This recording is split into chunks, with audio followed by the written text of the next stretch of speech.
చెప్పాలి. నా 1 అనే సినిమా ఇక్కడ కనుక 1 నేను ఒక్కడనే కలెక్ట్ చేసి ఉండకపోతే ఇక్కడ నాకు ఇంకో సినిమా ఉండేది కాదు.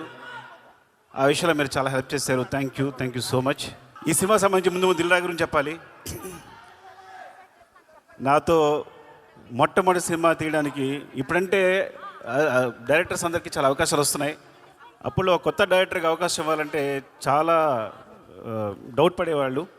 అలాంటి టైంలో నాకు సినిమా ఇచ్చి నాకు నిలబడినందుకు థ్యాంక్ యూ సో మచ్. పాత మాట అనగాని ఎంత చేసినా ఆయన రుణం తీర్చుకోలేను ఈ జన్మలో నేను. థ్యాంక్ యూ సో మచ్ రాజు గారు, లవ్ యూ. శంకర్ గారు సార్, మీరు నాకు మొట్టమొదటి ఫిల్మ్ఫేర్ అవార్డు ఇచ్చారు. నాకు మీరు, నేను ఫస్ట్ తీసుకున్న ఫిల్మ్ఫేర్ అవార్డు మీరే. మీ సినిమాలు చూస్తూ పెరిగాం. అంటే నేను ఎప్పుడు తెలుగులో చిరంజీవి గారు ఎప్పుడైనా శంకర్తో ఎందుకు సినిమా చేయరు అసిస్టెంట్ డైరెక్టర్ ఉన్నప్పుడు, నేను అసిస్టెంట్ డైరెక్టర్ ఉన్నప్పుడు నేను చిరంజీవి గారు పెద్ద ఫ్యాన్ని. అప్పుడు ఏంటి శంకర్ గారు ఒక సినిమా చేయొచ్చు కదా తెలుగులో, చిరంజీవి గారు చేయొచ్చు కదా అని మేము ఎప్పుడు ట్రై చేస్తుండేవాళ్ళం. ఎప్పుడు అవుతుందో ఆలోచించేవాళ్ళం.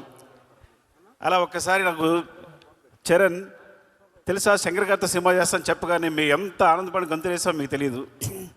నాకు తెలిసి ఆ న్యూస్ మొట్టమొదటి నాకే చెప్పాడేమో చరణ్, నాకు తెలిసి. ఈజ్ లైక్ చాలా ఆనందపడ్డాం. అండ్ థ్యాంక్ యూ సార్, ఈ సినిమా చేస్తున్నందుకు, తెలుగులో చేస్తున్నందుకు, ముఖ్యంగా చరణ్తో చేస్తున్నందుకు thank you so much sir.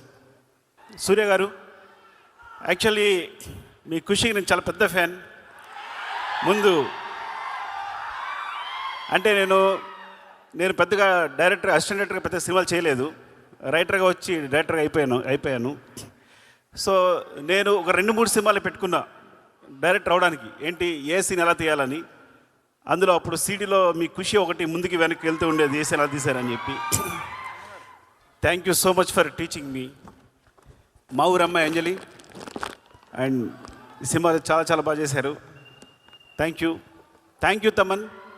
నేను కొంచెం క్లిష్ట పరిస్థితిలో ఉన్నప్పుడు, ప్రాబ్లం ఉన్నప్పుడు ముందుకు వచ్చావు. నేను యూజ్ చేసుకోలేకపోయాను, కానీ నేను రెడీగా ఉన్నాను చేయడానికి. తను వచ్చాడు, ముందుకు వచ్చాడు.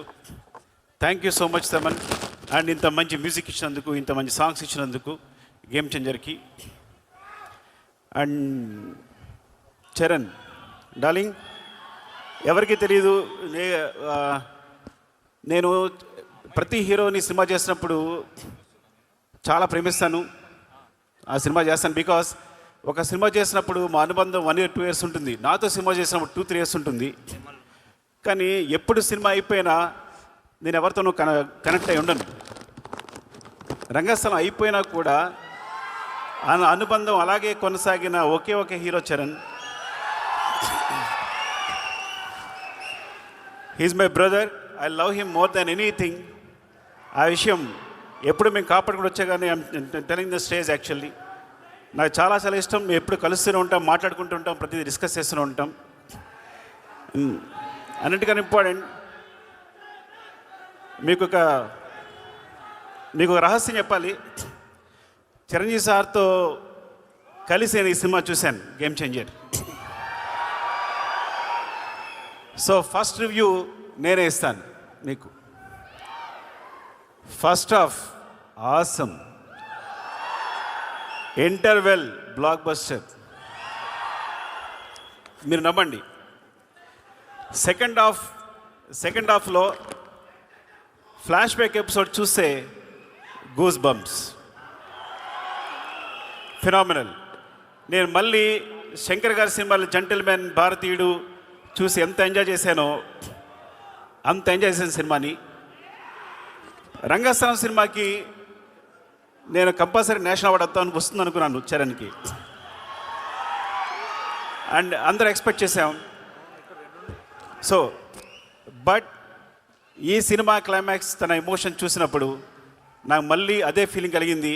యాక్చువల్లీ మోర్ దెన్ తను ఎంత బాగా చేశాడు అంటే definitely he will get the national award for this performance క్లైమాక్స్కి.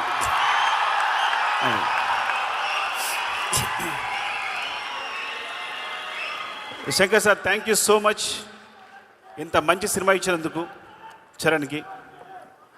And love you all. ఏమైనా మర్చిపోతే ఏమనుకోకండి. And thank